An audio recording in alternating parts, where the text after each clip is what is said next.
Is he? All right. Beautiful. Yeah.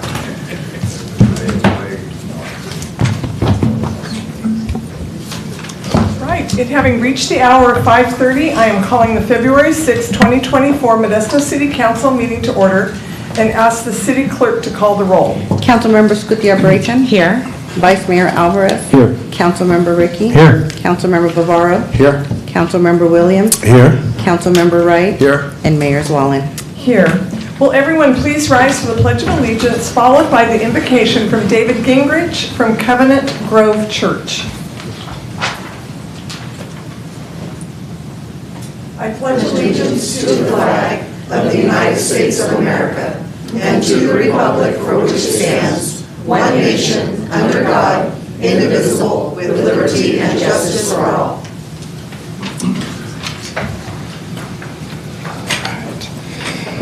Good evening, Madam Mayor and City Council members. I'm here representing Covenant Grove Church. Let us pray.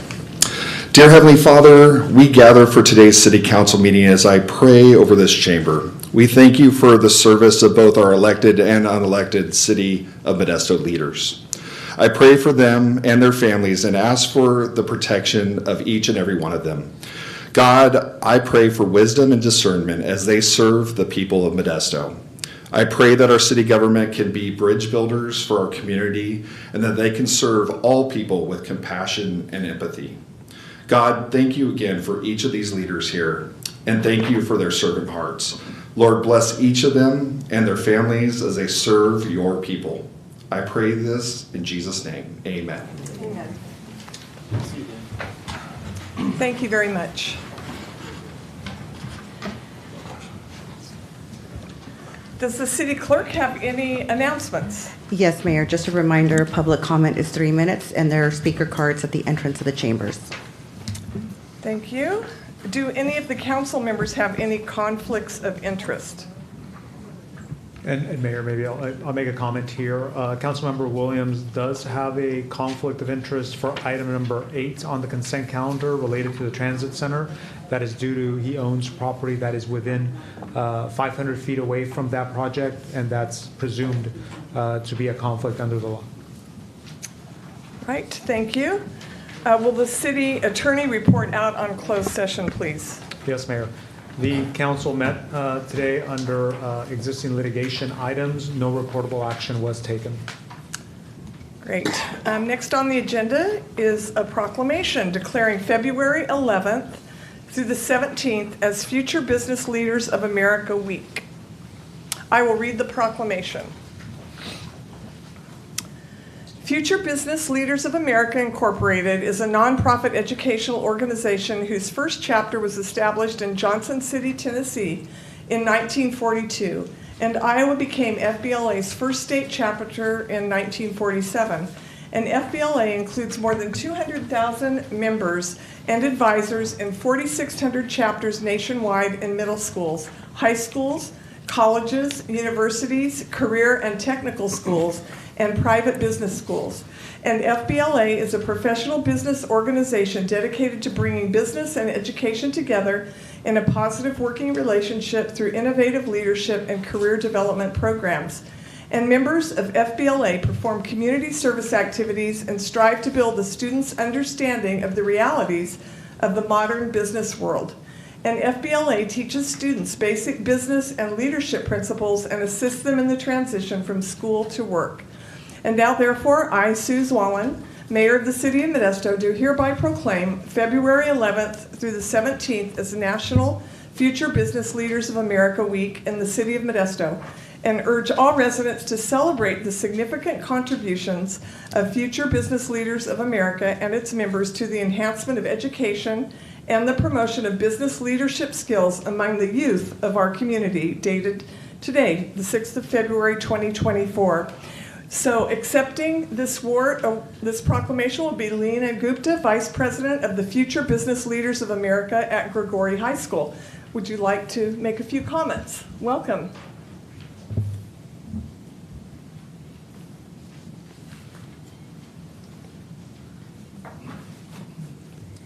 Hello, My name is Lena Gupta, and I'm the Vice President of Grigori FBLA, and I would just like to take this moment to describe what each day of FBLA week consists of. So February 11th is Service Sunday, which encourages chapters to complete community service projects. Our chapter has conducted a shoe drive that has successfully collected over 250 pairs of shoes to donate to developing countries. Mentor Monday is February 12th, which celebrates the importance of members who enrich the experiences of FBLA. Our chapter will be attending the National FBLA webinar on this day to learn about the important roles mentors play. February 13th is Talk Tuesday, during which students connect with current national officers, past officers, and other FBLA members. Our chapter met with alumni Avery Sanguinetti today during our chapter meeting. Chapter meetings will also consist of Why Wednesday, which is on February 14th, which encourages members to share why they are involved in FBLA on social media by tagging our chapter's Instagram. February 15th is Thankful Thursday, during which members will thank their advisors for their commitment to the organization through social media. February 16th is Future Friday, which prepares FBLA members for their future by encouraging them to dress professionally. And the last day is Success Saturday, which encourages chapters to celebrate their accomplishments by posting on social media.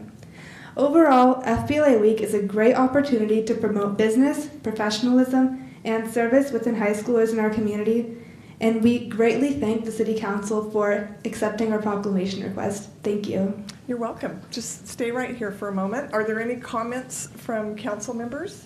I would like to say something, Mayor, if I Sure. may. Go right ahead. Ms. Gupta, congratulations. I think this is a wonderful idea.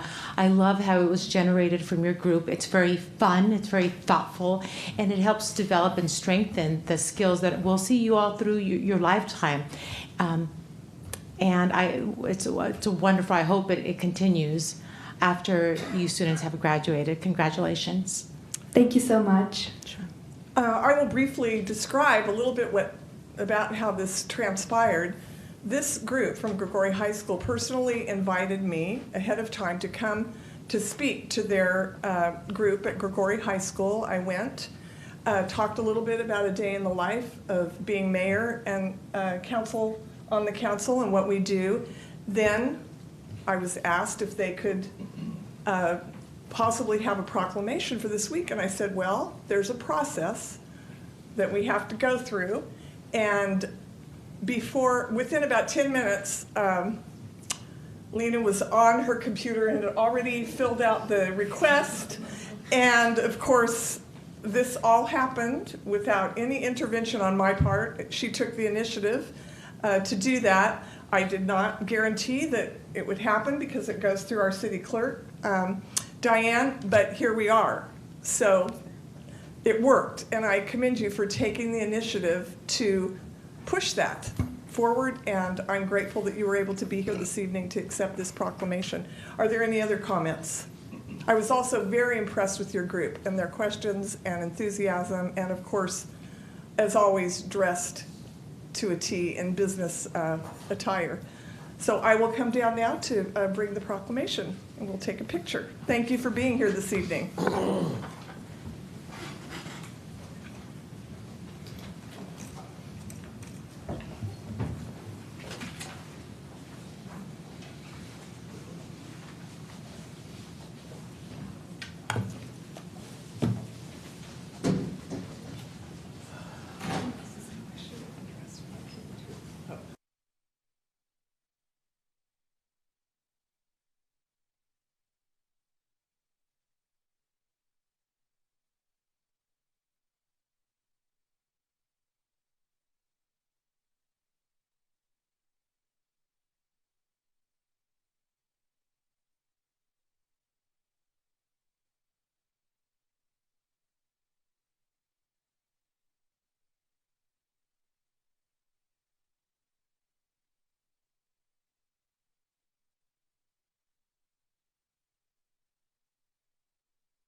All right, next is item 2.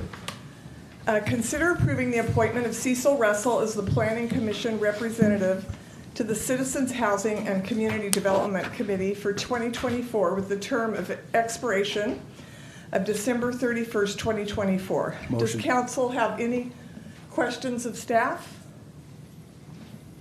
Seeing none, I will open this up to the public. Are there any members of the public that would like to come forward regarding item 2?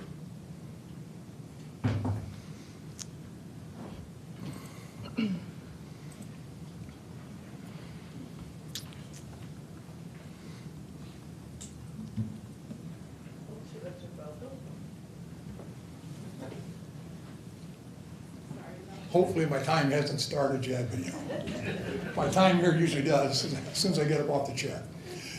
Good evening, Madam Mayor, ladies and gentlemen, members of the council. Emerson Drake, longtime Modesto resident. Longtime means 37 years this week, or this year. I've got some concerns. I'm going to speak them a couple times tonight, but right off the bat, you know, I couldn't make it last year when you decided to appoint Cecil Russell to the Planning Commission. I couldn't believe you did it. Well, I knew you were going to, but it was still ridiculous at the time. I mean, he's been pulling strings for the city council in the city of Modesto for God only knows how many years. And yet you put him on the Planning Commission. And now you're going to make him a representative of the Planning Commission. You people never stop. Did you ever think about getting fresh blood? Is that so difficult? I mean, come on. Everybody grins when I say, well, you know, the Chamber of Commerce runs things, but quite honestly, they've got the foot-dragging 4 up here now that we can't get past because every time we do, the Chamber of Commerce says no. And now you're backwalled by the Planning Commission, so you get to help choose there. You get to be told anyway. I don't think you have that much control. And yet you're pushing him farther and giving him more responsibility, letting him shape what Modesto can become. And one of the reasons we've got the problems we have now is because of the way they've been shaping us for the last 20 years. I mean, we don't have to go back to Village 1, that fiasco. But that always reminds me of what the city council's capable of. No offense, none of you are responsible for that. But it does remind us how things can go astray. How no matter how straight that rail is, somehow or another the engineer manages to flop the engine over on its side and we get a wreck. So I'm just going to ask you to put this one aside and choose somebody else off that Planning Commission. Somebody that hasn't been there just, what, May of last year, April, March, somewhere around there. You know, why not let somebody come through the ranks instead of somebody going, well, you know, I got the stroke, so I'll just put in the good word for myself. Oh, imagine what happened. Okay, we know I'm here at a lost cause, but I don't mind that. I prefer to be on the side of what I think is right. Find us some fresh blood, use people that had the opportunity to learn in the Planning Commission, give them a chance to represent all the people of Modesto and not just the few developers and businessmen that are there. I thank you very much. You're welcome. Are there any other members of the public that would like to speak regarding item 2? Seeing none, I will close public comments. Are there any council member comments?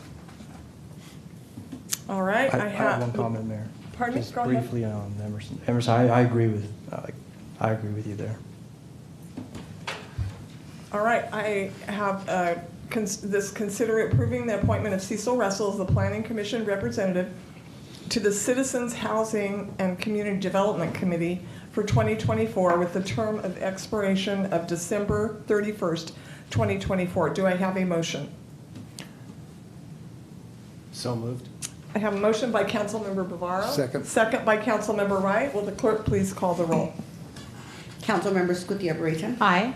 Vice Mayor Alvarez. Nay. Councilmember Ricky. Nay. Councilmember Bavaro. Aye. Councilmember Williams. Aye. Councilmember Wright. Aye. And Mayor Zwallen. Aye. So the motion carries 5-2. Next is item 3. Consider approving the appointment of Roger Shanks as the Planning Commission representative to the Board of Zoning Adjustment for 2024 with a term expiration of December 31st, 2024. Does council have questions of staff? Seeing none, I'll open this up to the public. Are there any members of the public that would like to speak regarding item 3? Seeing none, I will close public comments. Are there any comments from council members? Then I will call for a motion. Motion to approve? All right, we have Second. a motion from Councilmember Wright and a second from Councilmember Ricky. Will the clerk please call the roll? Councilmembers Goodyear Brayton. Aye. Vice Mayor Alvarez. Aye. Councilmember Ricky. Aye. Councilmember Bavaro. Aye. Councilmember Williams. Aye. Councilmember Wright. Aye. And Mayor Zwallen. Aye. Carries 7-0.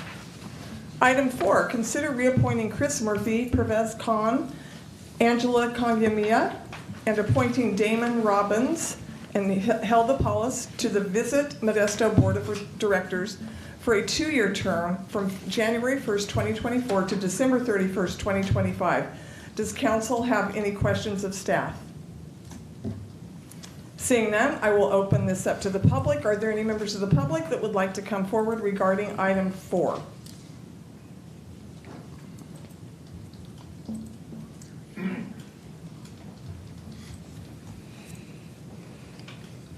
Long time no see, Emerson Drake again. You know, 4 years ago, this has been ongoing for a lot longer, but 4 years ago I came in front of you and said, let's get some more fresh blood. Let's stop reappointing people to these same jobs. And I've got no problem with Modesto's answer to the Energizer Bunny. Chris Murphy, I mean, they're all great people, I'm sure. I only know him, but I'll give the assumption. But 4 years ago, I was told they were too busy and they didn't have time to round some people up, some fresh blood. 3 years ago, I was told the same thing. 2 years ago, right here, I was told the same thing. Now, due to being indisposed, I don't think I asked that question or made that request last year. So I'm going to renew it again. You know, if you've got somebody in city management that doesn't have time to recruit fresh blood, you need someone new in that position. Point blank, I don't care who it is. It just doesn't matter. You know, Modesto's participation is supposed to be what it's about. Transparency is what it's supposed to be about. But do we see that when we use the same people over and over? I can't say this commission's in anything super great that's accomplished a whole lot. Maybe you can come up with something, and I'm not taking a shot at them. But they've got over 200,000 people here, please, come on. Is it that difficult? And I think that falls under the city managers prevail, rounding these people up. If I'm wrong, please let me know. I don't have a problem with being wrong, I just like to be right. So where are the people going to come? When are you going to reach out to them? When are you going to bother to beat the bushes if you have to? There's lots of good people. There's people out there that want to participate, and they're kind of told no. They put in their applications and they get overlooked. You know, it's the interview process that makes the difference. I'd like to see how many people were interviewed. I'm going to start going to some of those committee meetings where you actually interview people for it. I've done that before. That was kind of fun. Rod Olson had a really funny look on his face when he turned around and saw me. That was back in Brad Hahn's day, by the way. You know, the point is, we need fresh blood. We don't need people you can control or people that will have the same, I'm not saying they're submissives, but they'll have the same ideas, the same attitudes over and over. We do need fresh ideas, and we're not going to get them. You don't seem to care. Some of us seem to care, but not many of us. The bees abandoned us. So it's been gone for 2 years. Somebody needs to, anyway. Please, don't appoint these people. Tell whoever's responsible, since I couldn't even get a nod to see if it was his job or not, to get more help, get new people out there. What's wrong with that? Are you just so comfortable having these people that'll come up with the same ideas? They don't seem to be working. Thank you very much for your time. All right, are there any other members of the public that would like, Diane?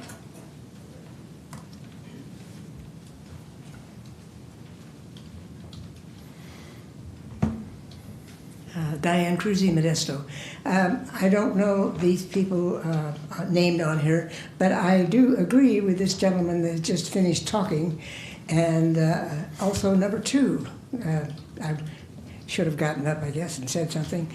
You do need some new blood, and you have to make sure that everybody knows what the heck you're doing and that it's even open. So maybe you should give that a little more effort and do a more look-see to see who else you can get to come in that may have a few different ideas other than the status quo. Just a thought. Thank you. Thank you. All right, any other members of the public regarding item 4?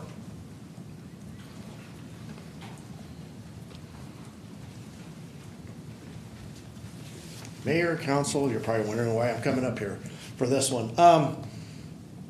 I noticed you did have some new blood that come in to the visiting center, but from my personal experience, I thought they did an abysmal job.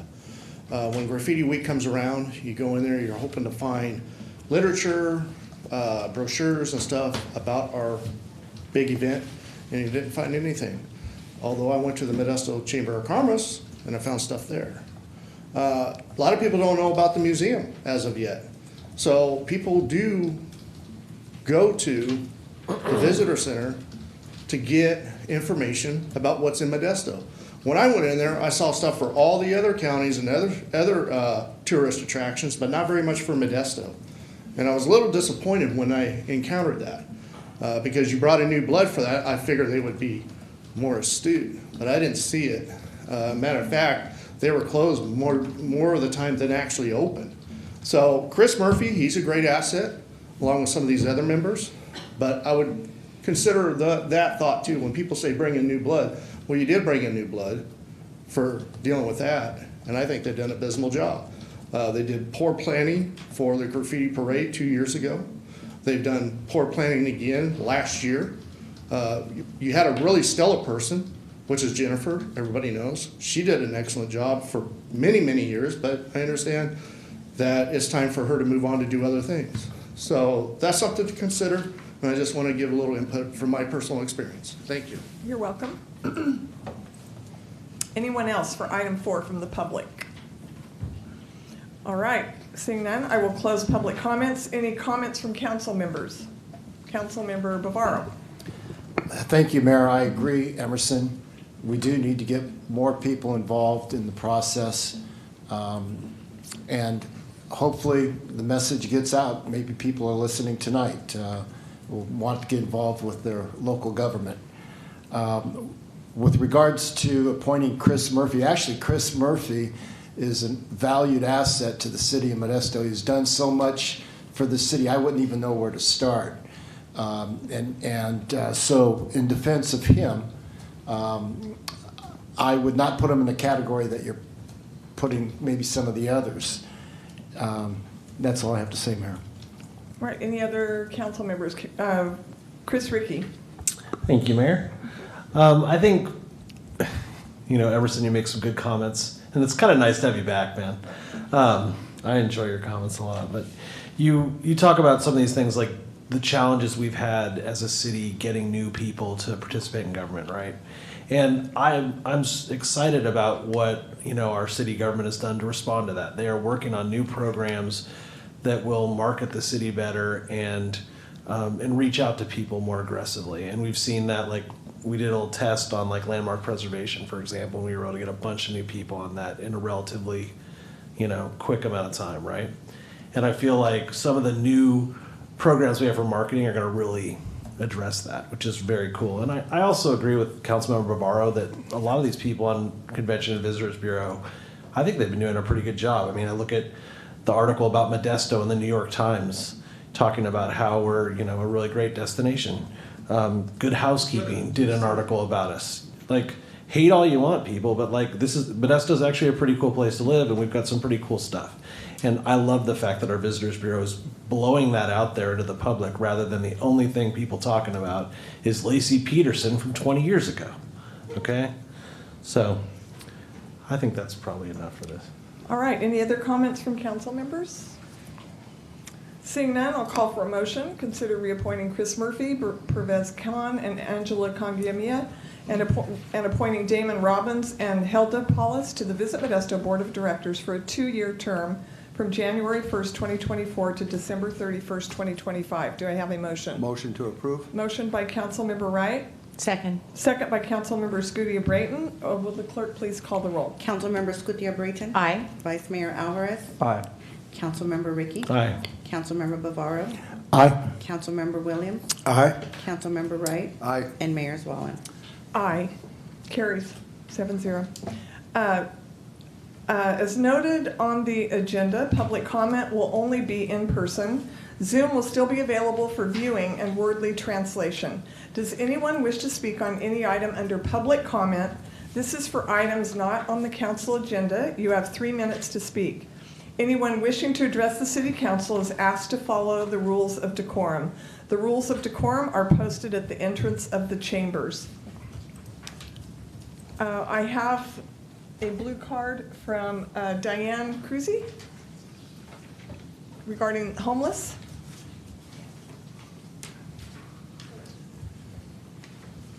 Yeah, this is Diane Cruzy, Modesto, and I know you know me. Good evening. I'm sure I'm just beating a bush here, but because you're not going to pay any attention to me. But the trouble is, I'm just here to find out if any different help is being given now to the homeless, because it's raining rivers and places aren't readily available for 700 to 1,000 people right now to shelter. Bridge housing is not going to be around here for until about 6 months to a year. So in the meantime, they're wherever they can get and wherever happens to be available. Now, I know nobody wants to think about this because it appears to be something that's going to take away, and you have figured that you've taken care of the problem and that it's gone away and nobody's thinking about it. But that's not true. You know that, don't you? I'm sure you do. And it appears that the bridge housing is kind of stalled because not very many people have offered to come forward and to finish the things that need to be done, like set it up and the properties and et cetera, and maybe conform to all the rules I hope you have for helping these people become better citizens, because right now they're just they're subsisting. They don't have food, water, and stuff, all that stuff. They don't even have toilets, folks. So you can imagine. Yeah. Since tents are out and housing isn't here, that's why I'm here. You, the CC, have worked on it and seem to have filed it away as done. And I mean, your workers, as Jessica, I believe her name is, Hill, she's still working on it because she's kind of stuck, because that is her job. But she needs more push to help these folks out because they're still on the streets. They're getting wetter now. And every time it gets down to 40, below 50 degrees, that would be me. I'd be dead out there now if I were there. And most of you gentlemen and ladies would not be faring too well either if you were out there. So, and your businesses that everybody seems to be so happy about, they don't like that either, because these people are sheltering in their doorways and they're leaving their trash because they don't really have any place to put their trash. That's one of the reasons. And so that's why I'm here. I don't want you to forget, because they don't have the luxury you folks have to shut your doors and close your windows and stay out of the rain. That's why I'm here. So thank you very much for listening. Bye. You're welcome. Next, I have Nancy Robinson.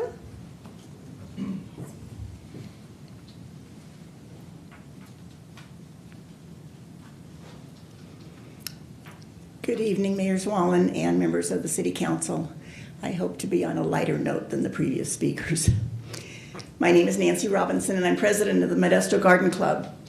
The Modesto Garden Club was founded in 1924, and this is our centennial year. We have organized a number of memorable events to commemorate our 100 years, which this council and the general public are invited to attend and lend their support.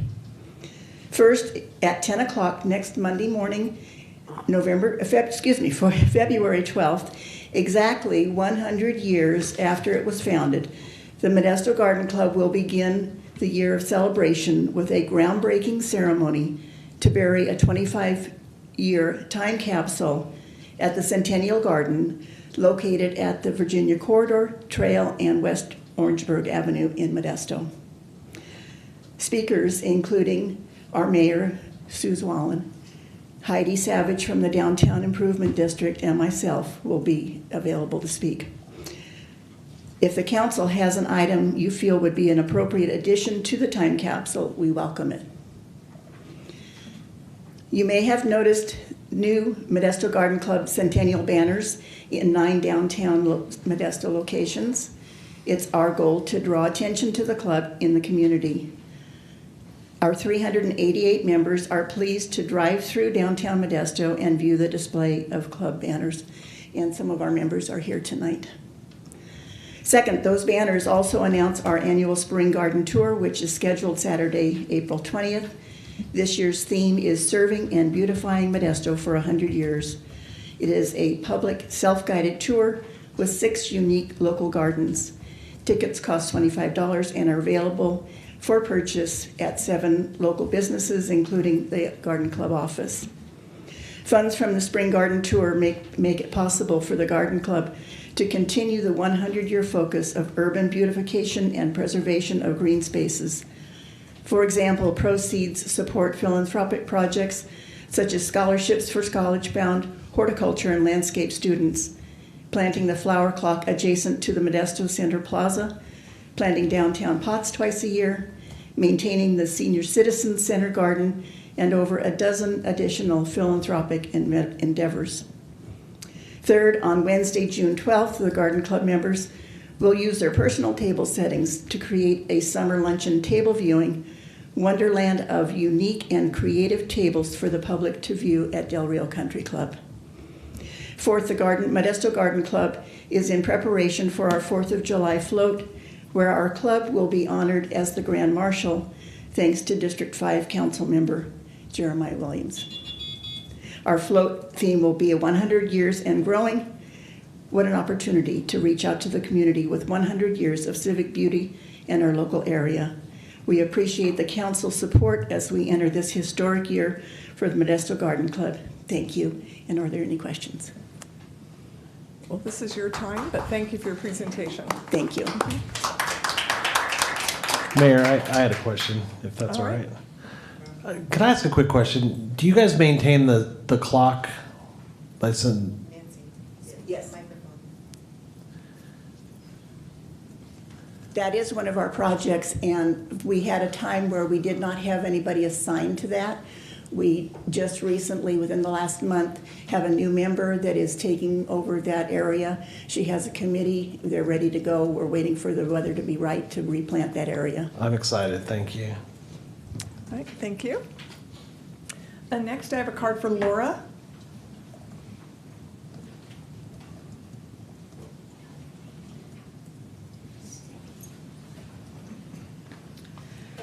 Hello, good evening, City Council members and community members. My name is Laura Plasencia, and I'm a community organizer with Valley Improvement Projects, a nonprofit based in Stanislaus County working on social and environmental justice here. I'm here today to discuss my thoughts in regards to the potential closing of our local incinerator and to advocate for the implementation of zero waste programs and practices. Covanta, the last incinerator in the state now, considering that the second to last incinerator that was located in Long Beach just closed this last month due to no longer being economically feasible. Which is interesting to say, 2 months ago, Covanta here in Stanislaus sent a similar letter mentioning that they are also no longer economically feasible, which is interesting to say that just 1 year after the California Assembly Bill 1857 passes, accurately reclassifying incineration as disposal instead of recycling and removing these renewable energy credits that resulted in both facilities closing, tells me that there was a heavy reliance on these government subsidies to remain open. Incinerators or trash burners are not renewable energy sources due to their dependence on a finite resource, which is waste. Instead, they perpetuate a culture of wastefulness by relying on significant quantities of waste and municipal contracts, on top of releasing harmful pollutants like dioxin, heavy metals, and heavy levels of nitrogen oxides, sulfur oxides, and particulate matter. Addition to that, it creates 30% of their weight of waste in toxic ash that can be more potent and more easily spread. In this letter, Covanta mentions wanting to end the contract 3 years earlier than anticipated, or find another way to acquire funds via raising tipping fees or bringing special waste.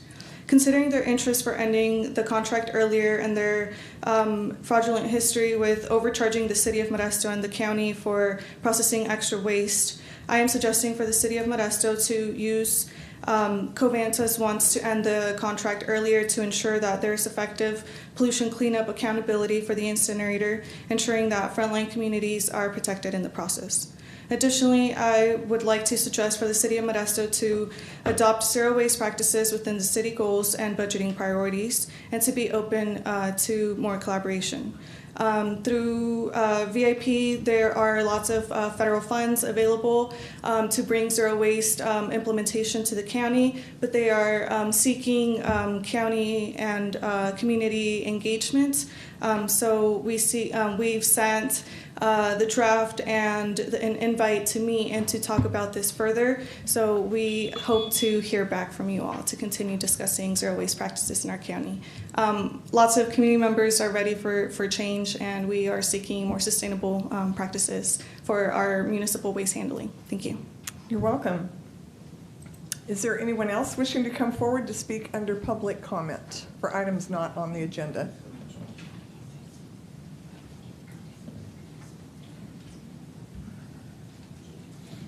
I thought I had it on the card, but you know how that goes.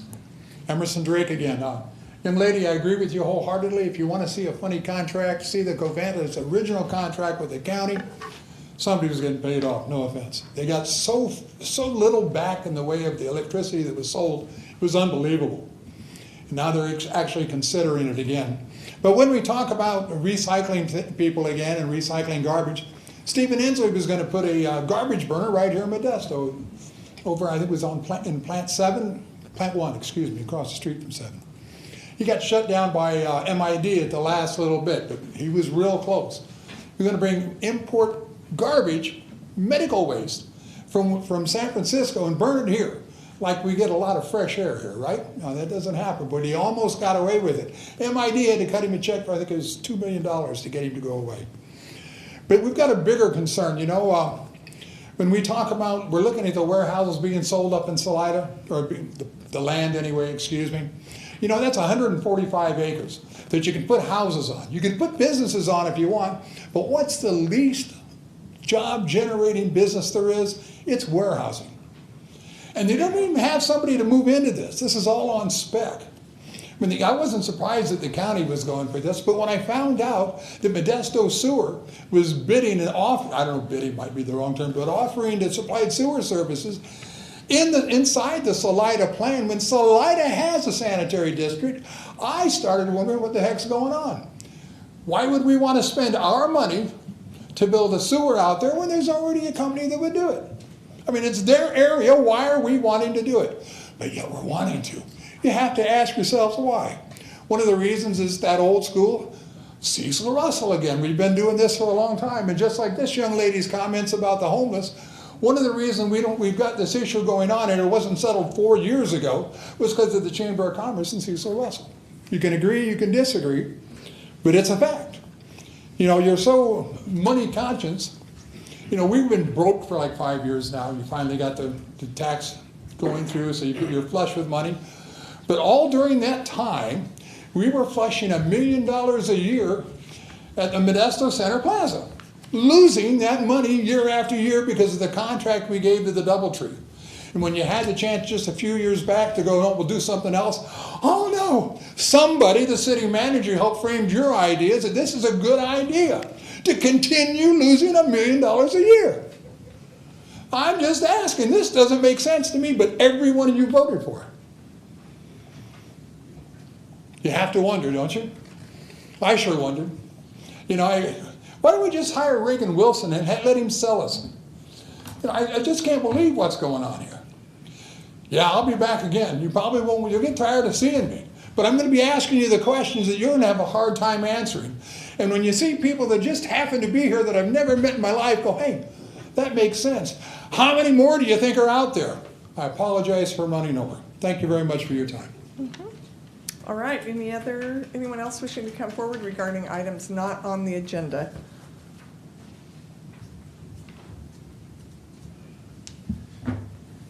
Howdy, Mayor and Council. I'm Kevin McClarty, District 1. I wanted to talk to you about the Walgreens on McHenry. I don't know if you're aware of it, but as of the 22nd of February, they will no longer be 24 hours.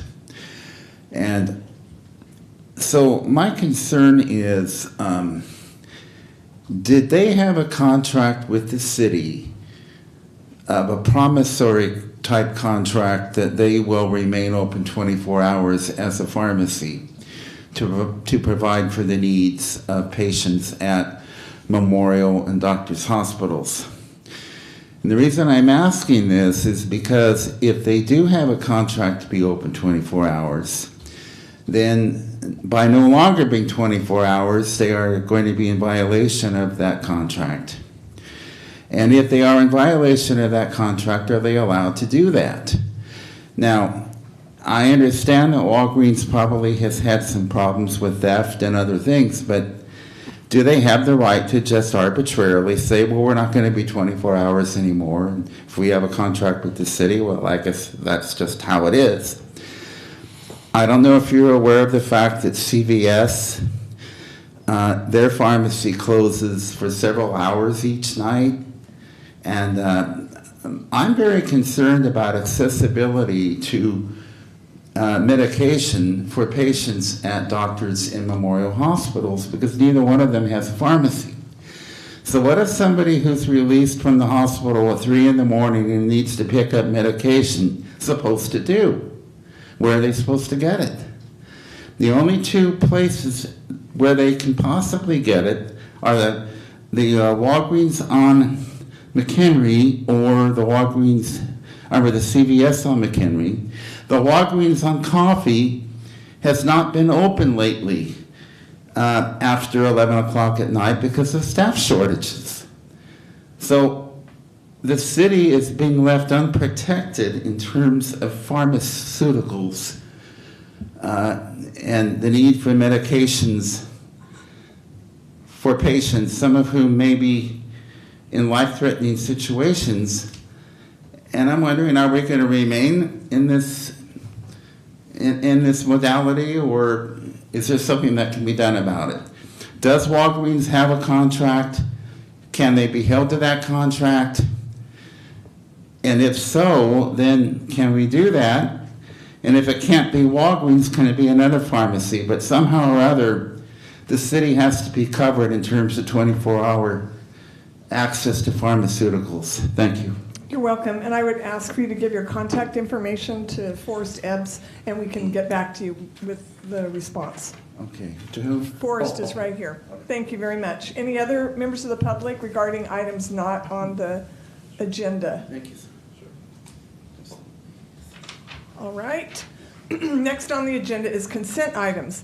An item may be removed from consent and discussed at the request of a member of the public or council member. Is there anyone on the council that would like a consent item removed for further discussion? All right, seeing none, is there anyone in the public that would like an item removed from consent for further discussion or comment? So I have one request for item 11 to be pulled is the information I was given, so I will go with that. And then I have a request for item 10. Would you like the item pulled, Diane, or would you like to just make a comment, simply make a comment on item 10?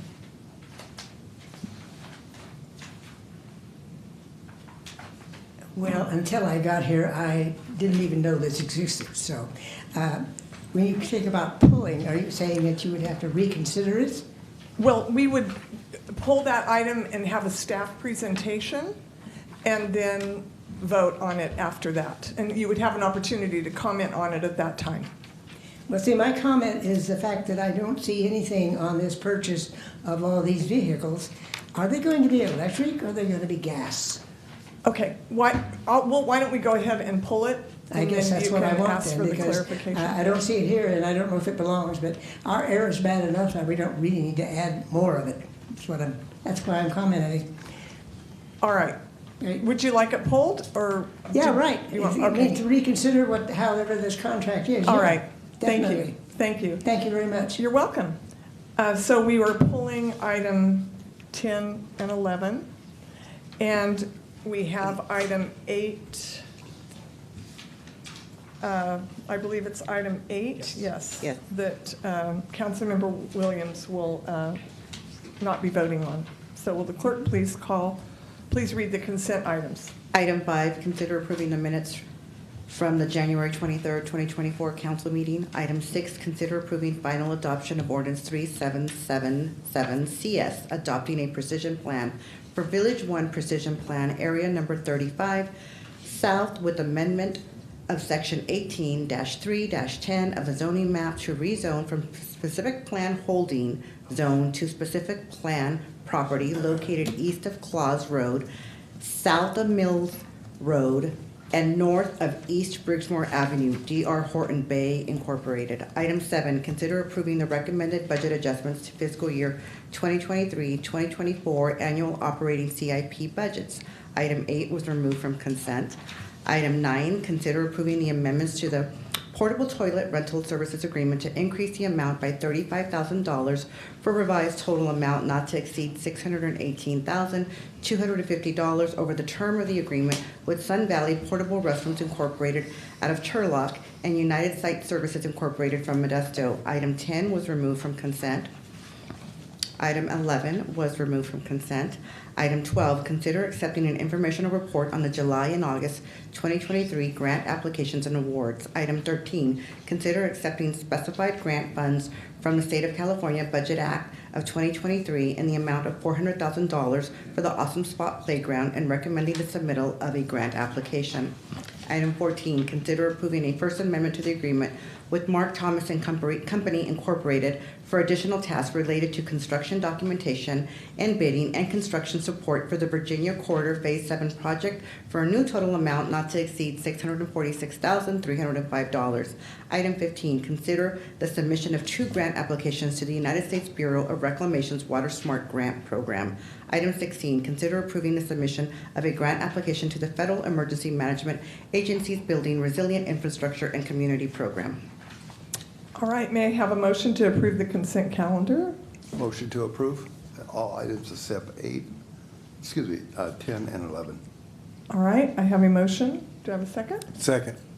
Motion by Councilmember Wright, second by Councilmember Williams. Will the clerk please call the roll? Councilmember Scutia-Brayton. Aye. Vice Mayor Alvarez. Aye. Councilmember Ricky. Aye. Councilmember Bavaro. Aye. Councilmember Williams. Aye. Councilmember Wright. Aye. And Mayor Swallen. Aye. Carries unanimously. So now I guess I will go back for item 8. Will you please read that item? Thank you. Item 8. Consider accepting the Transit Center improvements and Transit Center addition project as complete, releasing securities, releasing payments totaling $5,668,762 to Simile Construction Services Incorporated out of Modesto and authorizing the city clerk to file a notice of completion. Do I have a motion? Motion to approve. Motion by Councilmember Scutia-Brayton. Second. Second by Councilmember Wright. Will the clerk please call the roll? Councilmember Scutia-Brayton. Aye. Vice Mayor Alvarez. Aye. Councilmember Ricky. Aye. Councilmember Bavaro. Aye. Councilmember Williams. Oh, I'm sorry. He's recused. Councilmember Wright. Aye. And Mayor Swallen. Aye. So it carries 6 yes, 1 recused. Councilmember Williams.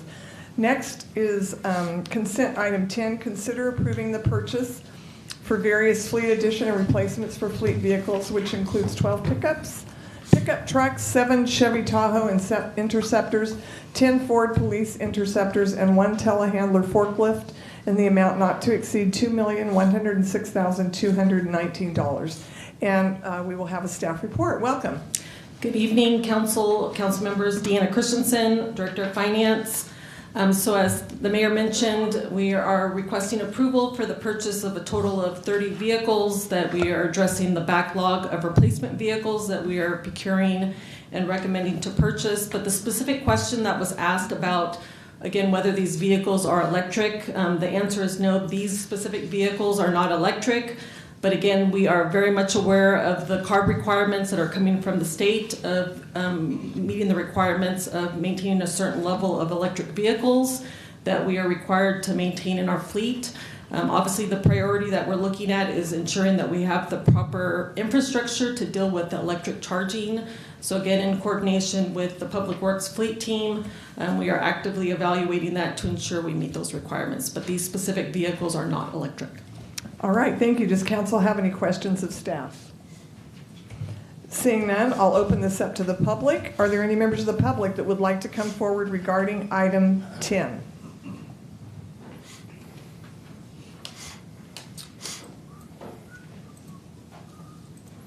These informational ones are always fun. Emerson Drake again.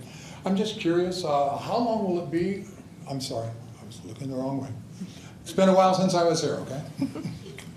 How long will it be before staff or they're ready to decide what they're going to do about the charging systems? You know, the information's easily available. It's not secret. You can find it, I think if you Google and you make a couple of phone calls, you'll have the answers inside of an hour.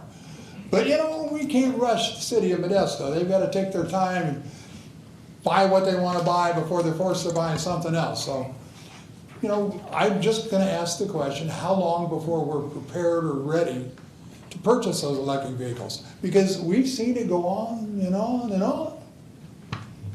All right, I would ask that you give your contact information to It's a question that's asked here in public. It deserves, by the Brown Act, you're supposed to respond to it in public.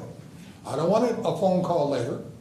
That's not the way the system works. I will be assured that the information will be given to you as well as to all of us. When a question is asked in public, it has to be responded to in public. We've gone through this before. Right, that's my response. So you're not going to respond in public? I just want you to say no. That's all it takes. I understand that.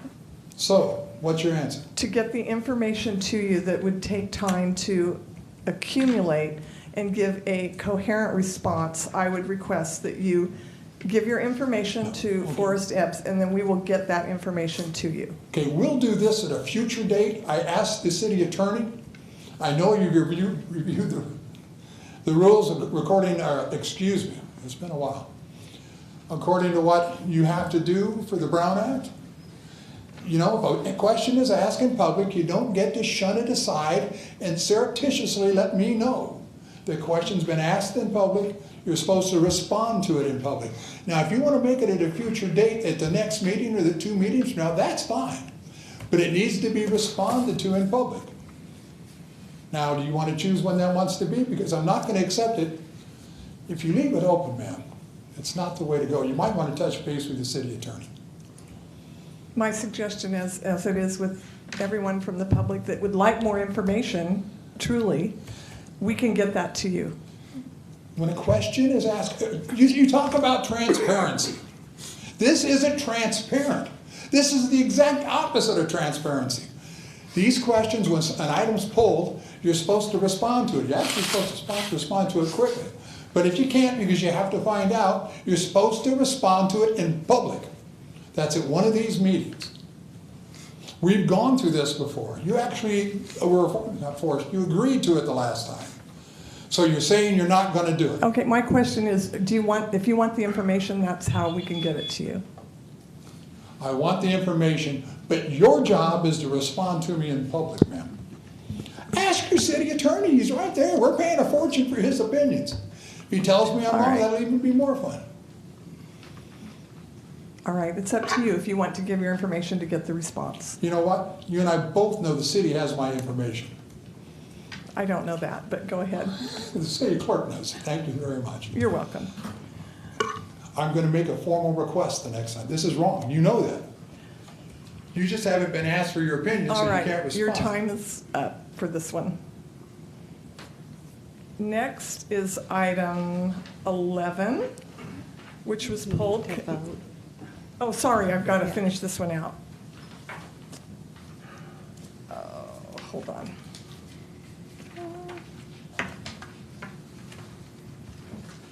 Excuse me. All right, any other members of the public for item 10?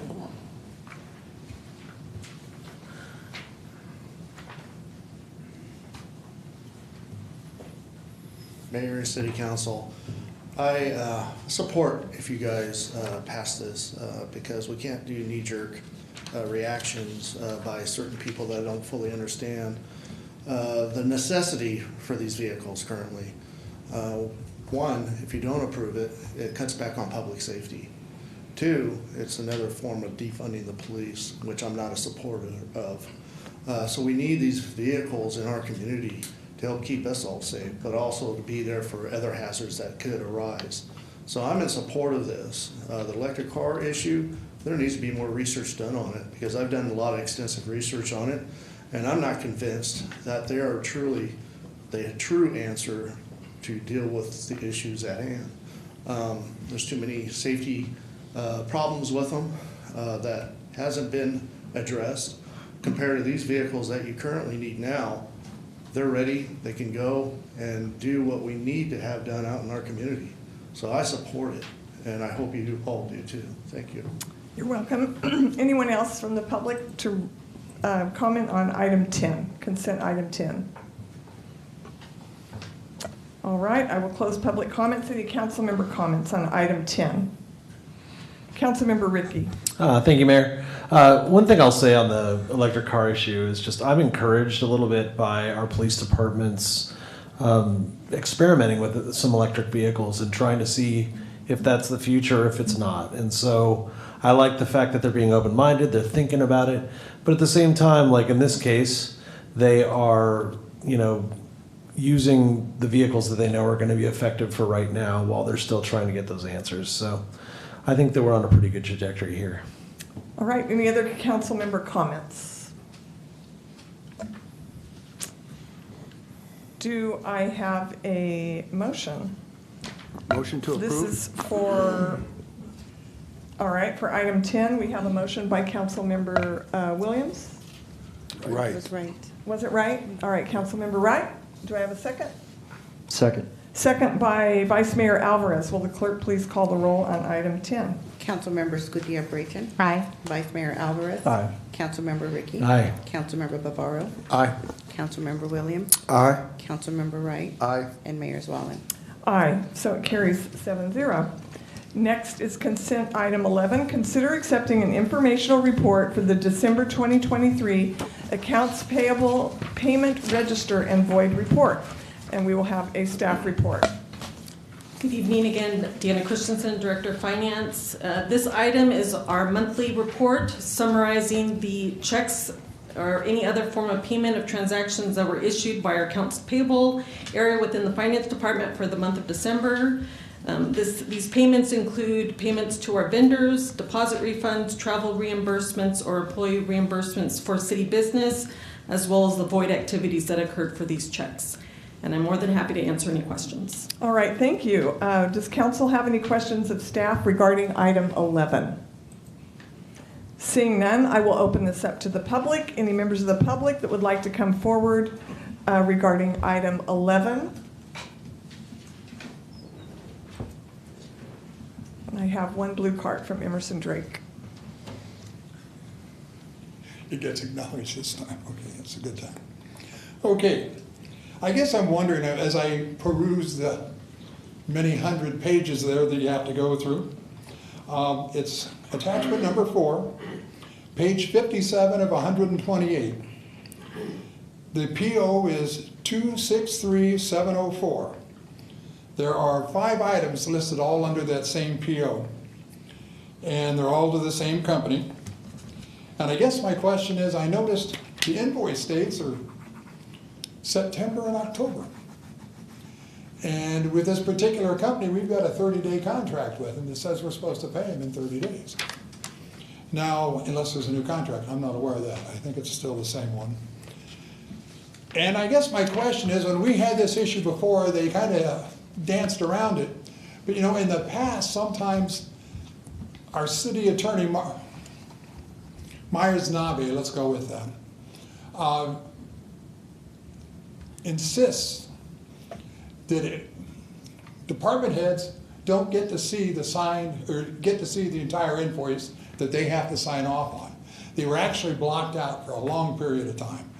Now, I'm wondering whether, and first of all, I'd like to know what the delay is on all these, and I'd like to know, because there's only 5 there in the group, I'd like to know what they're for, since they're all for the same PO, but a scattering of dates.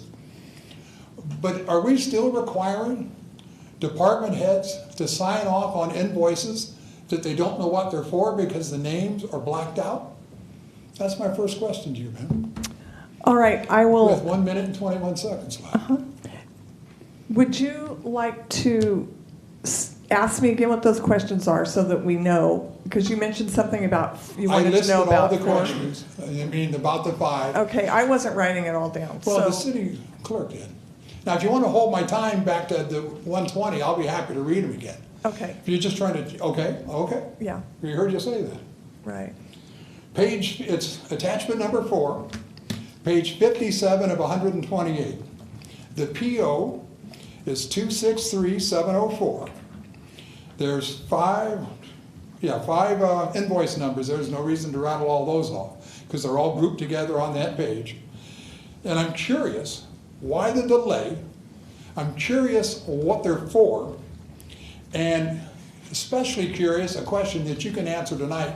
You can answer the other down the road because I'm sure she doesn't know offhand. I could be wrong. I'm not trying to suggest you're not capable. I'd like to know if the city attorney is still blacking out on the invoices, so when a department has to sign off on what's supposed to be theirs, do they know what it's for? Because we know it's been established that they were having them block off. We can bring the people up and have them testify if you prefer. Is that one of the reasons? Are we still doing that, first of all? Can I get a, he's right Okay, next to so what I'm going to do for this one is ask if you have that information readily available, our staff. If not, I'm going to request again that Mr. Drake give his information and we can get all of this responded with the correct responses. So do you have that? I have, in regards to the detail of what the invoices are for, I wouldn't have, but I can answer most of it. Okay, then go ahead. Yeah, step up to the microphone, please. Thank you very much. Well, I've got a few seconds left in case I have a follow-up question. So in regards to the question of why all of those invoices are listed under the same purchase order, so how those invoices are processed in regards to the legal services. So again, it's based on what's received and what's approved for that specific month, and they would get processed under the same purchase order. But again, each invoice would signify obviously different services that are being provided within each department. And then the follow-up question is in regards to whether the invoices are being reviewed by the directors before they're being redacted. They are being reviewed, so as the admin staff within the city attorney's office, when they receive the invoice, they are sent to the director with it very clear in regards to the services that we're paying for associated with Myers-Navi. And each director within the department is signing off on those invoices and then being provided by the admin staff within Myers-Navi for processing. And then at that time, they're being redacted before they are processed to accounts payable. All right, thank you very much. All right, resume. Well, I'm still looking for why it took so long. There's 5, they're several months old. And it's nice to see that you stopped doing that now, that no longer are they passing them over and having them blacked out. You know, your predecessor was responsible. I want to remind you, you're speaking to me. I understand. I thought I was. You were nice to me, man. You know, you've broken the law, you've broken the Brown Act by not being willing to respond even into the future. We know that. He knows that. In the past, the City of Modesto had required department heads to sign off on invoices that were blacked out. Matter of fact, I think you had a lawsuit. You may still have a lawsuit hanging around about that. All right, so you've exceeded your time. Can you please finish your comments? Well, it's gonna be interesting to see why these invoices are so late and what they're for. Because I don't understand why it would take so many months to process a simple invoice. You know, so I guess I'm gonna put a public record request through and ask for copies of them. All right, thank you. Mayor, if you don't mind, Sure. I'll respond to that. Your time's up, Mr. Drake. I'm not going to ask you a question, don't worry. So the reason why these take so long is because they are routed to multiple departments and oftentimes multiple staff, and it takes a period of time for us to validate the information that are on these invoices. And I will contend that our practice has never been to send redacted bills to departments to sign off on anything. That's never been the practice. It's once the bills come back and they are done being processed and verified by department staff, and they are gone to the city clerk's office to issue checks, is at that point is that those bills are redacted. So I just want to clarify that information. Departments are reviewing complete invoices of the work being performed, and they are signing off on that work. Thank you. Any other members of the public regarding consent item 11? All right, seeing none, are there any comments from council members regarding consent item 11? Seeing none, I will call for a motion. Consider accepting an informational report for the December 2023 accounts payable payment register and void report. Move to approve. Motion by Councilmember Ricky. Second. Second by Councilmember Scudia Brayton. Will the clerk please call the roll? Councilmember Scudia Brayton. Aye. Vice Mayor Alvarez. Aye. Councilmember Ricky. Aye. And Councilmember Bavaro. Aye. Councilmember Williams. Aye. Councilmember Wright. Aye. And Mayor Zwallen. Aye, so it carries 7-0. Thank you very much. Mayor, can we take a break, please? Oh, sure, yeah, why don't we, 5 minutes, is that adequate? Okay, 5-minute break. We will resume at 6:41.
Zoom. Next on the agenda is council comments and reports. Do any council members have any comments and reports at this time? Oh, okay, thank you. Comments and reports from council members? Councilmember Ricky. Thanks, Mayor. As we begin moving into our budget season, so much of what we do is analyzing, what's working and places where we need to improve. And one of the things that's really exceeded my expectations this year is our chat program. In the last year, the chat team has responded to 36% of our nuisance calls. And what that means is significantly more time for our police officers to respond to and prevent more serious crimes. And I believe that we're going to see even more improvements as we're able to get to full capacity on our chat team. Currently, we have 8 chat officers, and hopefully, by next year, we'll be at the full 12 chat officers. And I'm also hopeful that we'll see further improvements with increased ranger staff, where we also have open positions. So I think chat and rangers together ideally could handle 50 to 75% of our nuisance calls in the future, and I think that'll enable us to deploy more effort on reducing crime overall. I also want to really thank our forestry department for their hard work and dedication this weekend during the storm. I think we ended up with 600 trees that needed to be cleaned up. Those crews haven't stopped either. They're still working on it. So I really think we need to be thankful for all their effort, because they've worked very, very hard. And it wasn't just forestry. We brought other departments in to help them. It was just a very impressive effort by the city, and I think they deserve to be applauded for that. And finally, just a reminder to everybody that Valentine's is coming up next week. It's one of my favorite holidays. It reminds us to celebrate our partners and to go the extra mile for them, even when we're busy with work and kids and everything else. Our partners really matter. To my wife, Kimberly, I love you, and I'm looking forward to spending some time with you next week. Thanks, Mayor. You're welcome. Next is Councilmember Scudia Brayton. Thank you, Mayor. Indeed, I also would like to thank the city staff who just really went out there and addressed the storm and just the numerous service calls that came in. I know that staff made it a priority to address the multiple situations on the roadways. They addressed the public safety issues first, and then went about the priority levels. But it was a lot of hard work by a lot of people. So again, thank you for that. I also know, though, that not only City of Modesto has great employees, but we have good people in the City of Modesto, and they're very generous. I also know that the City of Modesto, per capita, is one of the most charitable in this state of California, one of the city's most charitable. At the center of generosity and giving is community service. And to that end, I would like to take the opportunity in conjunction with Black History Month to recognize 2 individuals that embody these qualities I just referenced. Both of these individuals serve selflessly and give generously of their time. I admire both these individuals because they have hearts and commitments for family, community, and service to others. Both these individuals could not do their great work if not for the love and support of their spouses and their loving families. The first person I want to recognize is Miss Sterling Fountain. Sterling is a lifelong Modestoan who occupies her days largely with her charitable work. She is a fixture at the King Kennedy Center, volunteering as a board member, speaker, or even serving others at any given luncheon. Ms. Sterling's passion for education, equality, and the advancement of the African American has informed her involvement with many organizations, including the Modesto Schools PTA, Board of Education, Girl Scouts United Way, and African American Leadership Council, just to name a few. Ms. Sterling has also been recognized for her public service at a local, state, and federal level by being honored with many awards and recognitions, including but not limited to the Soroptism of the Year Award, Outstanding Women of Stanislaus County Award, Stanislaus County Outstanding Seniors Award, and the Dedicated Service to the Minority Community Award. Sterling Fountain, thank you for your love and commitment to our community demonstrated by your service to others. As well, I'd like to recognize Ms. Connie Gustafson. Connie is a retired clinical social worker, native Modesto. You might recall seeing Connie at our last council meeting where she accepted a City of Modesto Black History Month proclamation on behalf of Modesto Stanislaus NAACP. Connie also dedicates countless hours of community service, especially for the causes that support literacy, education, diversity, social, and racial justice. Some of the organizations she is actively involved in are the King Kennedy Center, Stanislaus Community Foundation, and as stated earlier, the Modesto Stanislaus NAACP, just to name a few. Lastly, she is the founder of Sista Literally Guild. It's a book club. It's a book club designed for Black women, by Black women, for Black women. Their motto is reach one, teach one. Connie Gustafson, thank you for your love, commitment to our community, demonstrated by your service to others. Not surprising, both these women were honored to receive this recognition. I told them in advance that I was going to do this. They would have been here, but again, understandably, they were unable to because of their charitable commitment and obligations. But I did want to honor them and recognize them in this month of Black History Month. Thank you for the time. Councilmember Williams. Thank you, Mayor. And thank you, Councilwoman Escudia Brayton, for recognizing two stellar individuals in our community. They are well-deserved of every word that you identified about them. Unfortunately, they're not here, but the words that you said, it's recorded, and they can go back and look at that and feel the love that you have toward them. And thank you for acknowledging Black History Month. All right, any other comments? I just have a few comments. The California Transportation Commission held their annual meeting here in these chambers this year, and we received wonderful comments about the hospitality they felt in Modesto and about our downtown, all very positive. We recently had the ribbon cutting for Archway Commons, which is an affordable housing complex on 9th Street. We were fortunate to have Fiona Ma, our state treasurer, here, and she mentioned that this is the only Archway Commons type place where she has actually been to the groundbreaking. She was here a couple of years ago for that, as well as the ribbon cutting.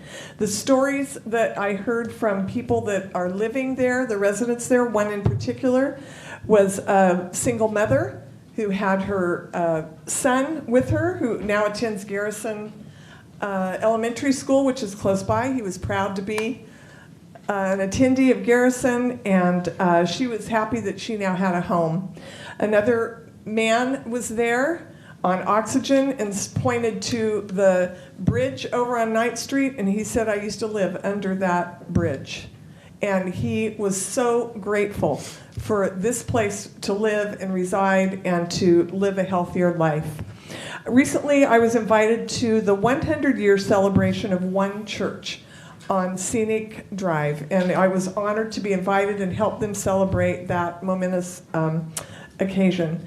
We recently had a council retreat, which was extremely productive, and I want to thank my fellow council members for, in some cases, having to get days off work and the willingness that they had to participate in the retreat.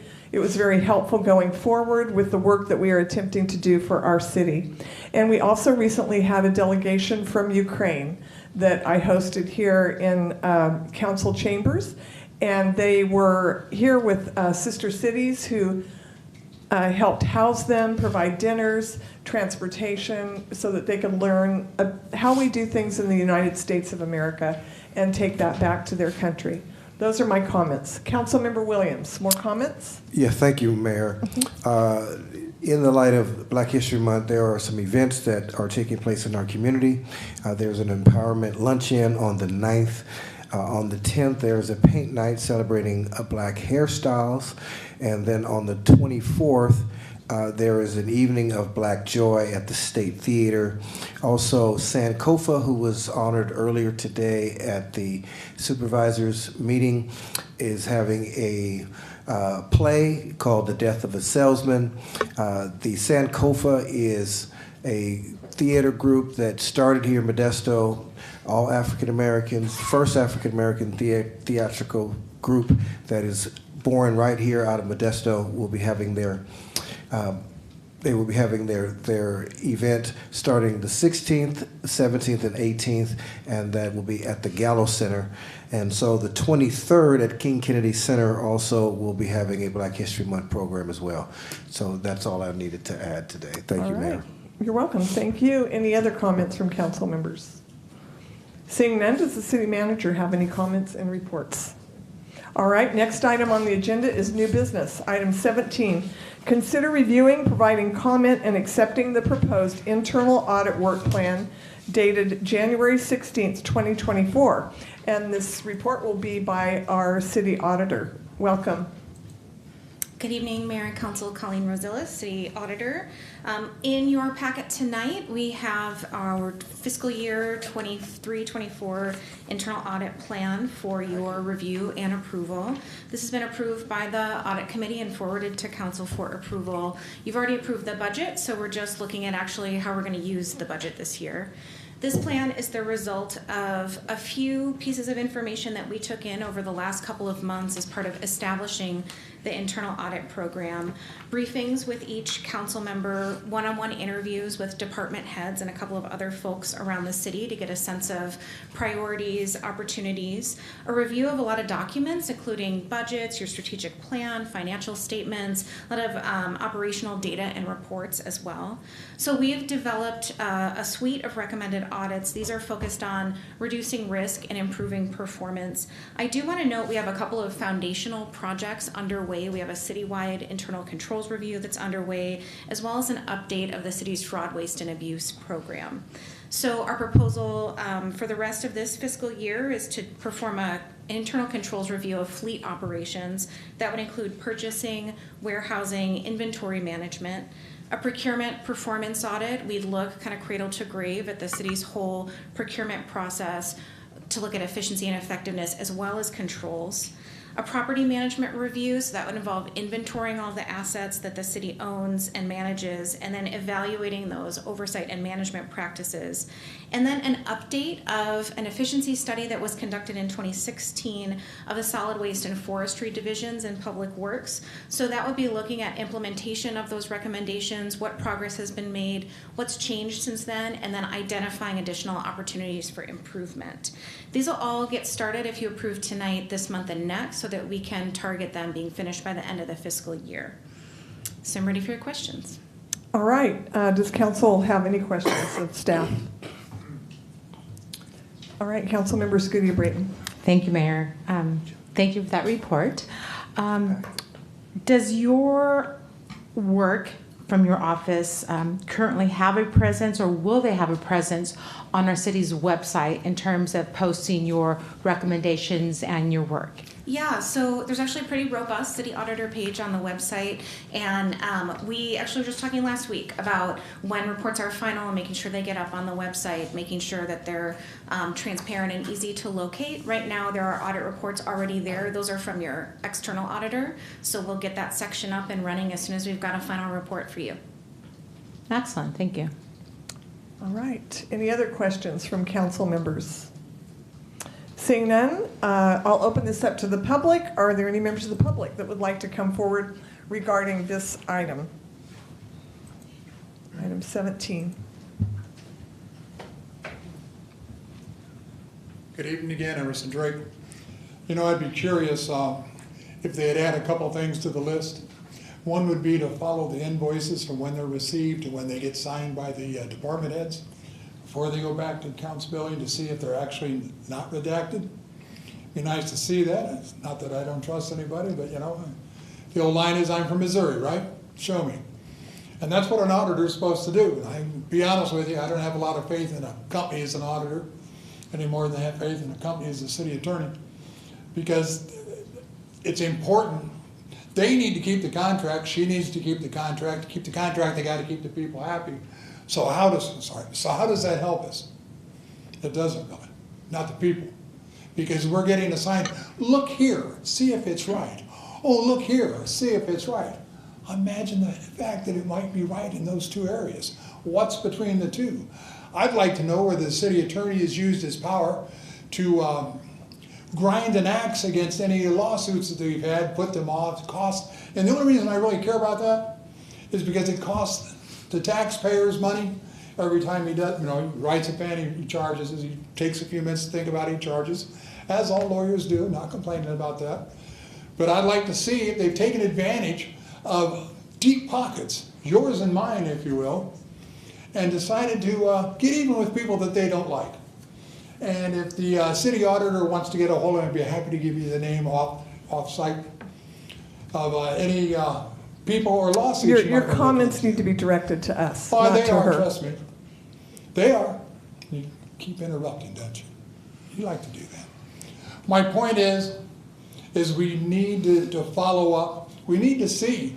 I'd like to know, maybe you could ask them why do 5 pages consistently takes 3 to 5 months to go through the system?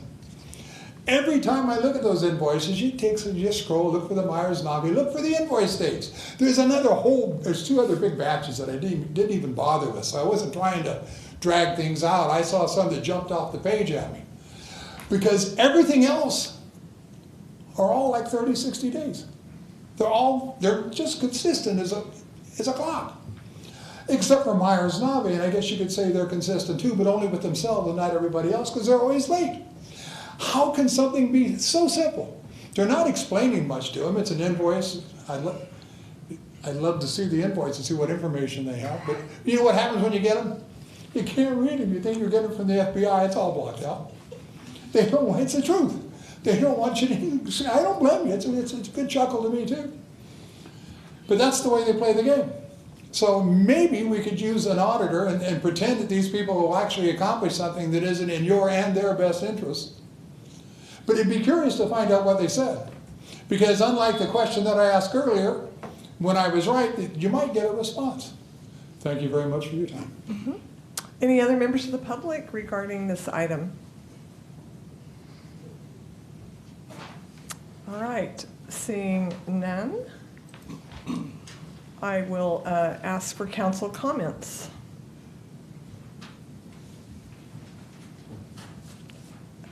All right, seeing none, do I have a motion? Motion to approve. All right, for item 17, consider reviewing, providing comment, and accepting the proposed internal audit work plan dated January 16th, 2024. And I have a motion from Councilmember Wright. Do I have a second? Second. Second from Councilmember Bavaro. Will the clerk please call the roll? Councilmember Scutia-Brayton. Aye. Vice Mayor Alvarez. Aye. Councilmember Ricky. Aye. Councilmember Bavaro. Aye. Councilmember Williams. Aye. Councilmember Wright. Aye. And Mayor Wallen. Aye, so it carries 7-0. Thank you very much. Are there any matters too late for the agenda? Seeing none, I'm calling this meeting of the City Council to be adjourned.